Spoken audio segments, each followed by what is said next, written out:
Hey guys, it's Sam, and this is my spoiler-free review for The Dragon Republic by RF Kuang. This is the second book in the Poppy War series. I have a review for the first book. I will link that on the screen if you haven't read that yet, since this directly follows it. There might be spoilers, but there won't be spoilers for this book in this review.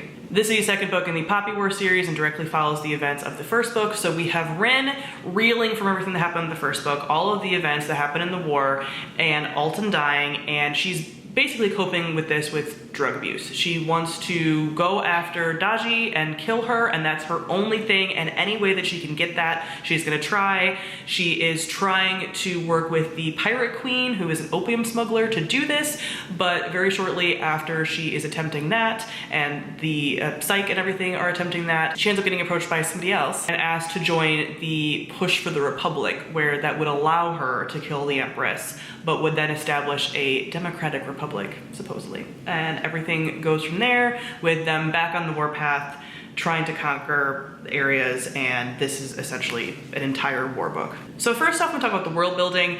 Again, the world building is continuing from the first book, although I would say there's a little bit less, not quite true. I don't know. I preferred like the mix of the war stuff plus the academic stuff in the first book, and we're obviously not gonna get that because she is now fully out of school. So we get a little bit more about like the Empress's powers, about the twins that are part of the Psyche, and like where they come from and things like that. So there's a little bit of fleshing out of that. But this is much more, I would say, of a like war plot driven story and then a character story than it is about adding too much to the world. There's a little bit of like political dynamic stuff going on, but not like fantasy world stuff being added a ton. Just like the first book, there are a ton of trigger warnings. So if you got through the first book, you should be fine with this one. I have heard some people say that they feel like this one is gorier or more brutal. I would not say that is true. I just think it's more spread out in this book. There are smaller instances of horrible, brutal things happening in this book, where in the first book there was much more of it being concentrated in a few chapters and being incredibly horrific. So a lot of the same things from the first book: violence, genocide, war, tons of death, blood, torture, more brutal, well, no, I mean about the same, but like depictions of rape on page, drug abuse, and withdrawal and things like that. So there's a lot. Self-harm, basically every trigger you could have exists in these books. Next, we talk about our characters. Rin, I continue to love as a character. I continue to pull for her. I support women's rights, but I also support women's wrongs. She is definitely that. I will say that she's slightly more frustrating in this book, and she's sort of supposed to be. Like, she is kind of repeating similar mistakes to the first book. She is trying to go through like her grief and her guilt and working through all of that. She's struggling with this drug addiction.